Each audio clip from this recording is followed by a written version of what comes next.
আসসালামু আলাইকুম প্রিয় শিক্ষার্থী বন্ধুরা, আজকের এই ভিডিওতে আমরা ইউনিট 4 লেসন 1 থেকে 2 পর্যন্ত কমপ্লিট করব। তো এখানে দেখো ফ্যামিলি ট্রি অর্থাৎ কি পারিবারিক গাছ।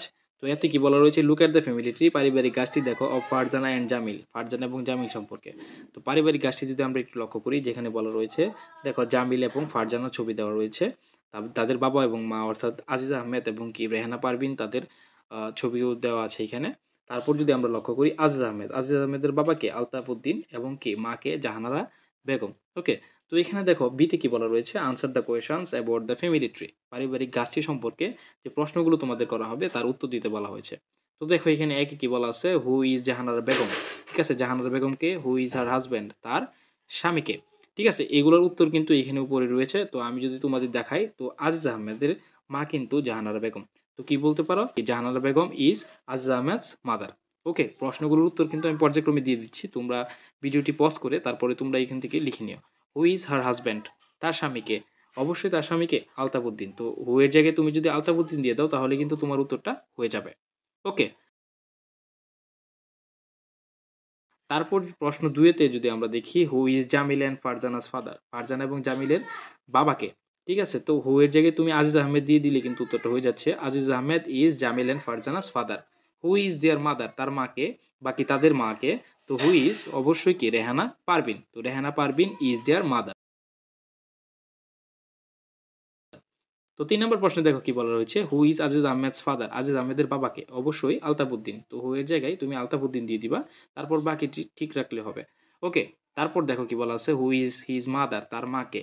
জাহানারা বেগম যদি তুমি হু এর জায়গায় দিয়ে দাও, বাকিগুলো যদি ঠিক রাখো তাহলে কিন্তু তোমার প্রশ্নের উত্তরটা হয়ে যাবে, অর্থাৎ Jahanara Begum is his mother. Okay, তারপরে দেখো ল্যাঙ্গুয়েজ ফোকাসে কি বলা রয়েছে, অর্থাৎ ভাষার কেন্দ্রে কি বলা রয়েছে, subject pronouns and the verb be in the present simple, present সিম্পলে প্রোনাউন এবং বি ভার্বের যে ব্যবহারটা সেটা রয়েছে। যেমন আই এম এর জায়গায় এইভাবে লিখতে পারো আই এম, তারপরে কি আই এম নট এভাবে লিখতে পারো, ইউ আর এভাবে লিখতে পারো, ইউ আর নট এভাবে লিখবা তোমরা। হি শি ইট, এরপর যদি ইজ থাকে তাহলে এভাবে তোমরা লিখতে পারো, he is she is it's, এভাবে পড়তে হয় এগুলা। তারপরে কি he is not, she is not, it's not, এভাবে পড়তে হয়। নট থাকলে উই এর সাথে উই আর এভাবে পড়তে হবে, উই আর নট এভাবে পড়বা। দে আর, দে আর, দে আর নট। ঠিক আছে, তার পরবর্তীতে আরো রয়েছে, এগুলা পর্যায়ক্রমে তোমরা যখন বড় ক্লাসে উঠবা তখন তা বুঝতে পারবো সুন্দরভাবে। এর পরবর্তীতে দেখো কি রয়েছে, ভার্ব টু বি। ঠিক আছে, ভার্ব যেখানে হবে লেসন 3 থেকে 4 পর্যন্ত, আমরা এটাও কমপ্লিট করে ফেলি, চলো। রাইট দ্য ওয়ার্ডস, ঠিক আছে, শব্দগুলো লেখো বাই দ্য কারেক্ট পিকচার্স। ঠিক আছে, তো কি সঠিক শব্দগুলো লিখতে বলা হয়েছে, যেটা কি তোমার এই ছবিগুলো সঠিক করে ফেলে। ওকে, তো দেখো এখানে কি বলা রয়েছে, বিগ বল। ঠিক আছে, বলটা যেহেতু বড় তো এইখানে তুমি বিগ দিয়ে দিবা, আমি দাগ দিয়ে দিচ্ছি, তোমরা শুধু খাতায় লিখে নিতে পারো। তারপরে দেখো এই লোকটি কি একটু লম্বা, তো কি দিতে পারো টল। তারপরে দেখো উনি একটু বুড়া, তো এখানে কি দিতে পারো ওল্ড, ওল্ড ওম্যান। যেহেতু দরজা চলন নাই ওই ইনি ছোট, তো এখানে কি দিতে পারো, অবশ্যই শর্ট ম্যান। তারপরে কি দিতে পারো, যেহেতু সে কি যুবতী সেহেতু কি দিতে পারো ইয়ং, ইয়ং গার্ল বা কি ইয়ং ওম্যান। তারপরে কি দিতে পারো, এখানে বলটা যেহেতু ছোট তো এখানে কি দিতে পারো স্মল বল। ওকে, তো এখানে বিতে তোমার এটাই বলা রয়েছে, যেটা কি তোমার এটার অপোজিটটা অর্থাৎ বিপরীতটা তোমার কমপ্লিট করার জন্য। ওকে, যেটা আমরা অলরেডি করে ফেলেছি।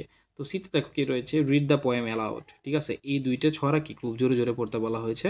দেন underline the pronouns and the বার be in the present simple. তারপরে কি প্রেজেন্ট সিম্পলে প্রোনাউন এবং ভার্ব যেখানে রয়েছে সেখানে কি আন্ডারলাইন করতে বলা হয়েছে। তো দেখো, we are girls and boys, we are big and small, we are young and old, we are short and tall, we are everything that we can be and still we are a family. Okay, তারপর দুয়ে দেখো কি বলা আছে, we love and cry, we work and play, we help each other every day, the world's a lovely place to be because we are a family. তো এখানে দেখো pronoun এবং কি বি ভার্ব যেখানে রয়েছে সেখানে আমরা আন্ডারলাইন করে দিই, যেমন এখানে উই আর, এখানে উই আর, এখানে কি উই আর রয়েছে, এইখানে উই আর রয়েছে, এখানে উই আর রয়েছে। তারপরে দেখো উই রয়েছে, এখানে উই ক্যান বি রয়েছে। ওকে, তো এখানে উই আর রয়েছে, তারপরে এইখানে উই রয়েছে, এইখানে উই রয়েছে, তারপরে এইখানে উই রয়েছে, তারপরে এইখানে ওয়ার্লস রয়েছে। ঠিক আছে, তারপরে এখানে উই আর রয়েছে। আশা করি তোমরা এই ব্যাপারটা বুঝতে পেরেছো। এর পরবর্তীতে আমরা ইউনিট 3 নিয়ে তোমাদের সাথে আলোচনা করব।